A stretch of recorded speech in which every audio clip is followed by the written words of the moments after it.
अर्णव खैरेच्या आत्महत्येवरून चांगलेच राजकारण तापले। भाजप विरुद्ध विरोधक असा सामना रंगताना दिसतोय। लोकलमध्ये वाद झाल्यानंतर तणावात असलेल्या अर्णव खैरे या विद्यार्थ्यानं घरी जाऊन आत्महत्या केली। भाषेमुळे वाद झाल्यानंतर तणावात असलेल्या अर्णवनं आत्महत्या केल्याचा आरोप करत त्या विरोधात भाजपनं आंदोलन केलं। भाजपच्या आंदोलनावर विरोधकांनी टीका केली। त्यानंतर भाजपनं शिवाजी पार्कातील बाळासाहेब ठाकरेंच्या स्मृतीस्थळावर जाऊन त्यांना अभिवादन केलं। वाद निर्माण करणाऱ्यांना सद्बुद्धी द्यावी असं यावेळी बोलताना अमित साटम म्हणाले।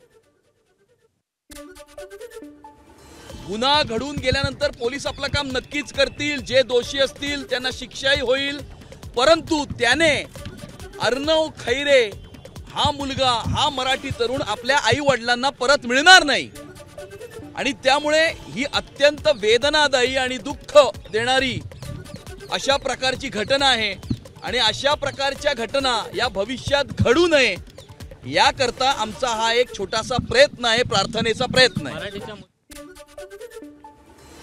भाजपच्या आंदोलनानंतर मुंबईच्या माजी महापौरांनी ठाकरेंच्या शिवसेनेच्या उपनेत्या किशोरी पेडणेकर यांनी बाळासाहेब ठाकरे यांच्या स्मृतीस्थळी जाऊन बाळासाहेबांना अभिवादन केलं। तसंच सद्बुद्धी आंदोलनावरून भाजप नेत्यांवर किशोरी पेडणेकरांनी निशाणा साधला।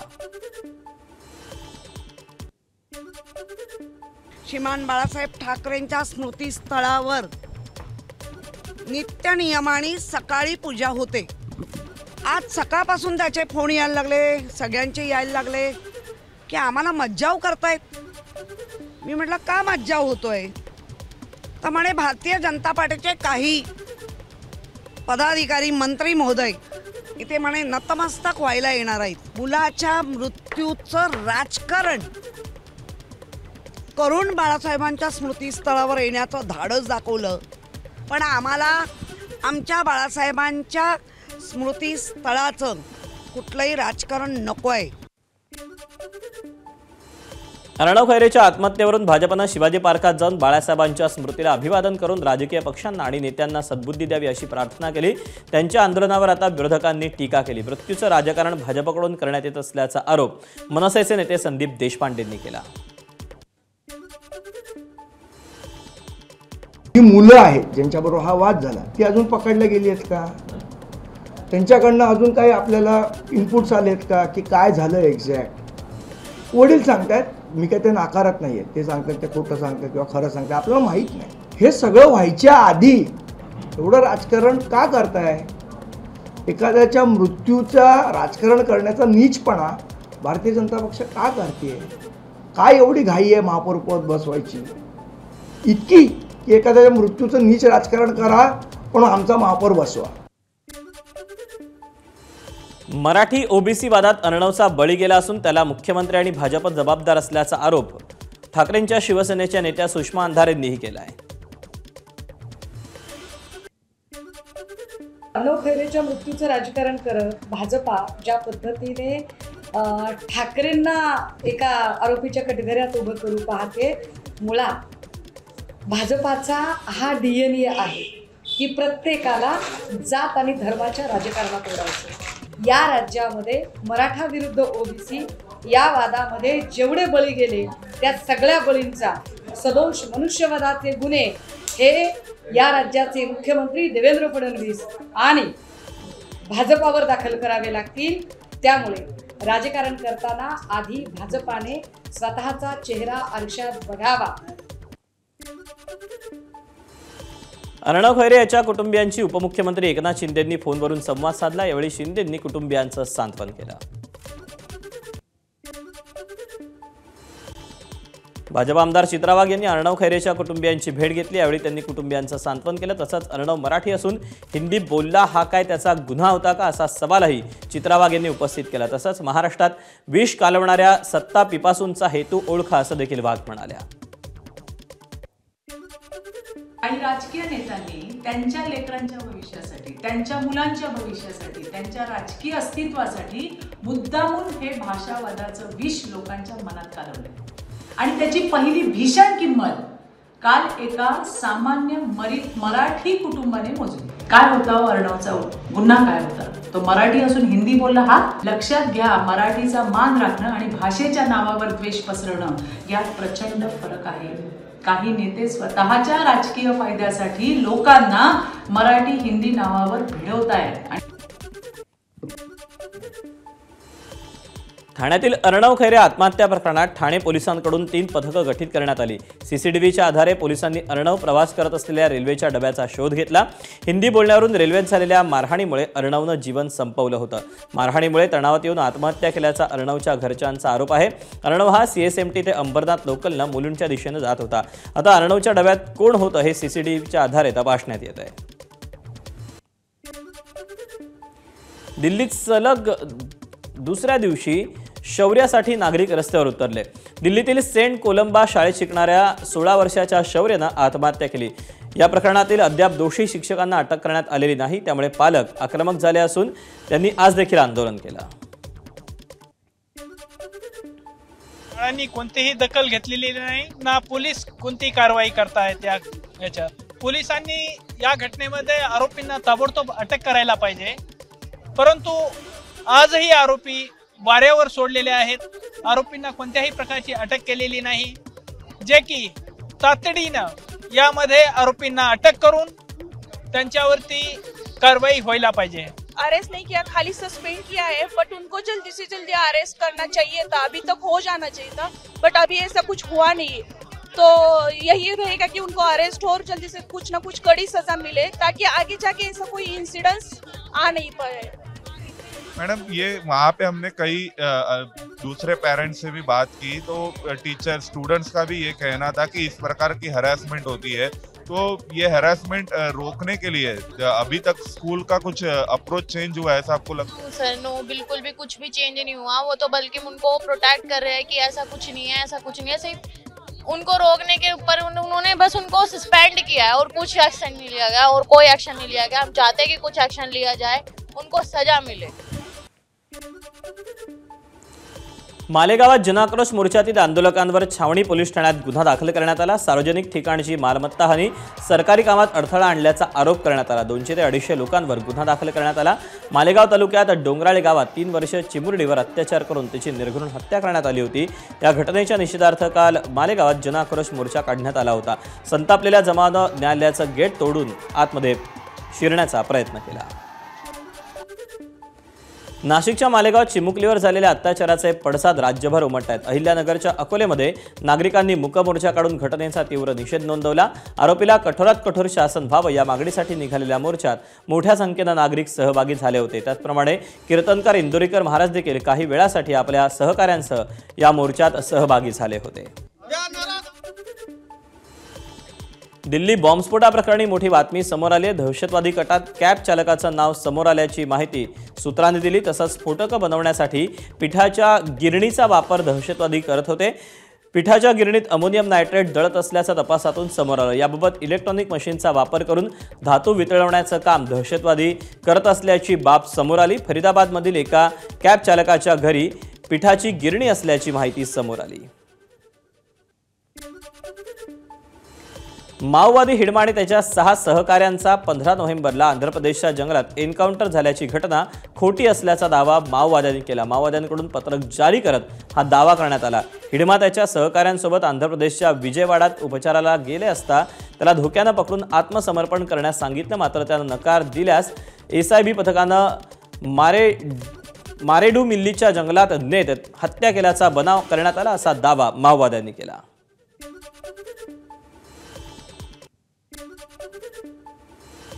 पुण्यातील मुंढवा जमीन गैरव्यवहार प्रकरणी खारगे समितीनं बॉटॅनिकल सर्व्हे ऑफ इंडियाला नोटीस बजावली। बॉटॅनिकल सर्व्हे ऑफ इंडियाला बाजू मांडण्यासंदर्भात ही नोटीस आहे। मुंढवा जमीन गैरव्यवहार प्रकरणात खारगे समिती स्थापन करण्यात आली। मुंढवामध्ये 40 एकर जागा 1955 पासून शासनाच्या मालकीची आहे। ही जागा 1973 मध्ये राज्य शासनाकडून केंद्र सरकारच्या बॉटॅनिकल सर्व्हे ऑफ इंडियाला भाडेतत्वावर देण्यात आली। काँग्रेसचे प्रदेशाध्यक्ष हर्षवर्धन सकपाळांची जीभ घसरली। परभणीत बोलताना त्यांनी मुख्यमंत्री फडणवीसांबद्दल वादग्रस्त वक्तव्य केलं। फडणवीस म्हणजे महाराष्ट्रात जातीपातीत भांडणं लावणारा आका असल्याची टीका सकपाळांनी केली। तसंच फडणवीसांची नार्को टेस्ट करा अशी मागणीही सकपाळांनी केली। हर घर नल, नल को जल, ना नल आया ना जल आया, केवल भ्रष्टाचार का धुआं फेंकने वाले ये सारे लोग हैं। और सबसे बड़ा भ्रष्टाचार यदि कहीं हो रहा है तो महाराष्ट्र में हो रहा है और इसका कर्ता करविता दूसरा तीसरा कोई नहीं। तो महाराष्ट्र का जो मुख्यमंत्री है, जिसको मराठवाड़ा की भाषा में बोलते हैं आका, ये तो चेप कतरे बाजू बाजू के तुम्हारे भीड़ भीड़ में जो घूम रहे हो, मगर बड़ा आका जो है वो कौन है? तो देवेंद्र फडणवीस आका है।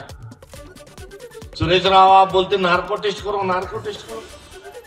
आपने बोले कि दूसरे बोलते इसकी काय कर रहे, उसकी भी करो। अरे भाई दोनों की करो कि मत करो, मगर सबसे क्या बड़ी नार्को टेस्ट किसी करने को ना, तो जिसने मराठा विरुद्ध ओबीसी की लड़ाई लड़ाई, जिसने ओबीसी विरुद्ध विजेएनटी की लड़ाई लड़ाई, जिसने विजेएनटी विरुद्ध आदिवासी की लड़ाई लड़ाई, जिसने हिंदू विरुद्ध मुसलमान की लड़ाई लड़ी, ये सबसे बड़ा डाकू, सबसे बड़ा आका और सबसे बड़ा दरिंदा यदि कोई होगा तो महाराष्ट्र का मुख्यमंत्री देवेंद्र फडणवीस है। और इस देवेंद्र फडणवीस की नार्को टेस्ट यदि होती है तो दूध का दूध और पानी का पानी हो जाएगा। राष्ट्रवादी शरदचंद्र पवार पक्षाचे आमदार रोहित पवार यांनी मंत्री आणि भाजप नेते गिरीश महाजनांवर निशाणा साधला। जामनेर नगर परिषद निवडणुकीवरून रोहित पवारांनी निशाणा साधलाय।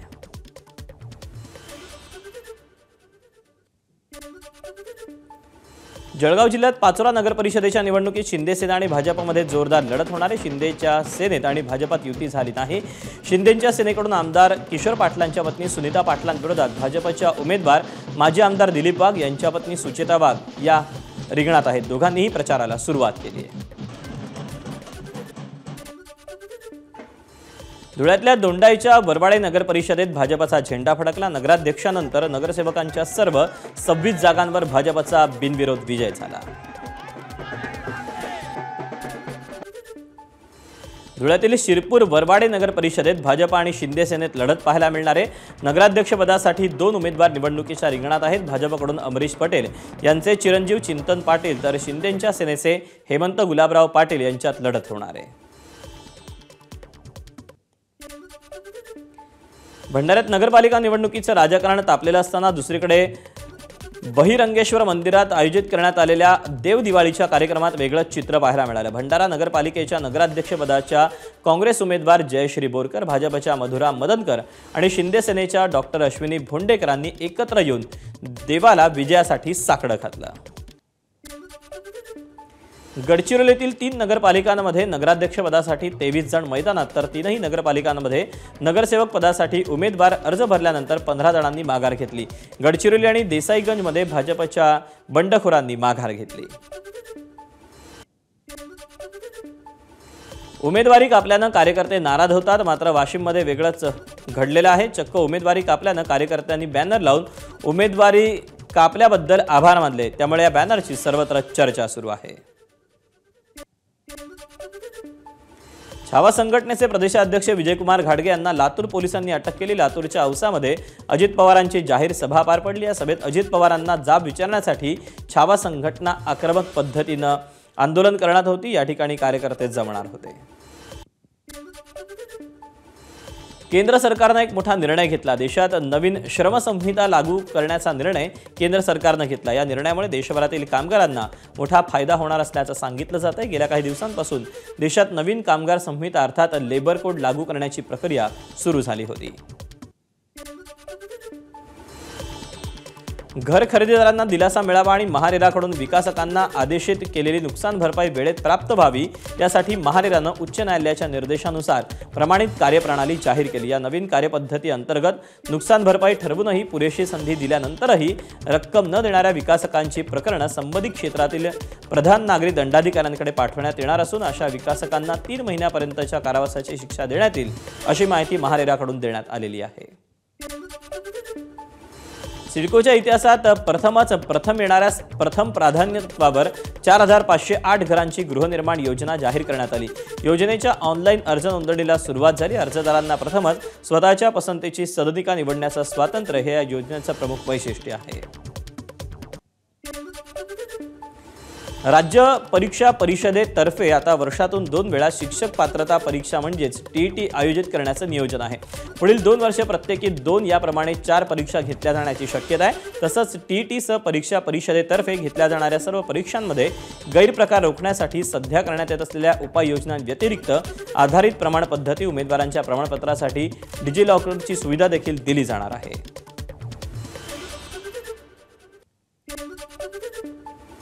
मध्य रेल्वेच्या ठाणे ते कल्याण दरम्यान अप आणि डाऊन जलद मार्गावर उद्या मेगा ब्लॉक घेण्यात येईल। ठाणे ते कल्याण धावणाऱ्या अप आणि डाऊन जलद लोकल 5व्या आणि 6व्या मार्गिकेवर वळवण्यात येतील। सकाळी 11 ते दुपारी 4च्या दरम्यान हा मेगा ब्लॉक असेल। यावेळी लोकलच्या काही फेऱ्या या रद्द करण्यात आलेल्या आहेत। छत्रपती शिवाजी महाराज टर्मिनस ते पनवेल दरम्यान हार्बर रेल्वे मार्गावर उद्या कोणताही मेगा ब्लॉक नसेल। केवळ बेलापूर ते पनवेल दरम्यान हा मेगा ब्लॉक असेल। मध्य रेल्वेवर आजपासून 3 डिसेंबरपर्यंत विशेष ब्लॉक घेण्यात येणार आहे। बदलापूर स्थानक परिसरात पादचारी पुलाचे गर्डर उभारण्यासाठी ब्लॉक घेण्यात येईल। दरम्यान 20 मेल एक्सप्रेस विलंबानं धावणार आहेत। ठाण्यातील घोडबंदरमध्ये घाट रस्त्याच्या दुरुस्तीचं काम संध्याकाळपासून केलं जाणार आहे। या कामामुळे ठाणे वाहतूक पोलिसांनी अवजड वाहनांना ठाणे शहरात प्रवेश बंदी लागू केली आहे।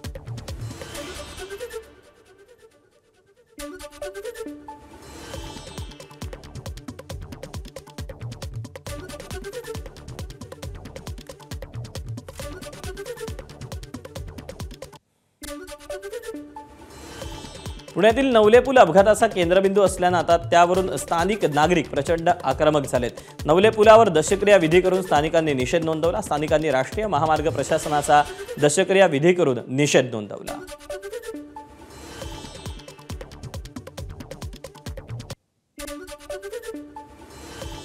नागपूर पोलिसांनी ड्रग्ज मुक्त नागपूरसाठी ऑपरेशन थंडर सुरू केलं। ऑपरेशन थंडर अंतर्गत नागपूरच्या लखनगड पोलीस स्टेशन अंतर्गत एका औषध दुकानातून कप सिरपचा मोठा साठा जप्त करण्यात आला। नागपूरच्या रेड लाईट एरिया परिसरात कप सिरप आणि काही प्रतिबंधित शक्तिवर्धक गोळ्यांची मोठ्या प्रमाणात विक्री होत आहे अशी माहिती पोलिसांना मिळाल्यानंतर पोलिसांनी छापा मारला। स्टाफ है लक्कड़गंज पुलिस स्टेशन का, उनको इन्फॉर्मेशन आती थी कि जो अवैध दवाई है जो प्रिस्क्रिप्शन के अलावा नहीं दे सकते और रख भी नहीं सकते मेडिकल में, जिनको परमिशन नहीं है, तो वो वहाँ मेडिकल में लगभग 400 बोटल्स कप सिरप और कुछ प्रतिबंधित दवाई भी मिली कि जिनके ऊपर से बैच नंबर उन्होंने हटाए। 2 लोगों को हमने अरेस्ट किया है, जिसके पास से वो माल लाता था उसको और मेडिकल वालों को अरेस्ट किया है। आगे भी वो इन्फॉर्मेशन यही है कि छत्तीसगढ़ और एमपी से ये दवाई लेके आते थे, इस तरफ से इन्फॉर्मेशन मिल रही है, तो आगे की कार्रवाई हमारे लक्कड़गंज पुलिस स्टेशन कर रहे हैं। वर्ध्यात नृत्यांगना गौतमी पाटीलच्या कार्यक्रमात गोंधळ झाला। कार्यक्रमावेळी मागे उभे असलेल्या प्रेक्षकांना दिसत नसल्यानं त्यांनी चक्क खुर्च्या फेकल्या। गोंधळ वाढल्यानं पोलिसांना हस्तक्षेप करावा लागला, तर या गोंधळामुळे काही वेळ कार्यक्रम बंद करण्याची वेळ आयोजकांवर आली होती। नियोजनाचा अभाव असल्याची ओरड प्रेक्षकांनी केली।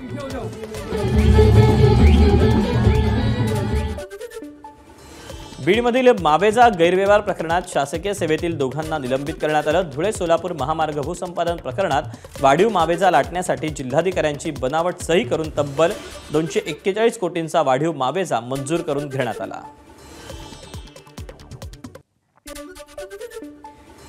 यवतमाळच्या बाबाजी दाते महिला सहकारी बँकेतील 242 कोटींच्या आर्थिक गैरव्यवहार प्रकरणी गुन्हे दाखल झालेत। त्या अधिकारी कर्मचारी संचालकांना पोलिसांनी राजकीय दबावापोटी अभय दिला असा आरोप बँकेचे सभासद अतुल जगताप यांनी केला।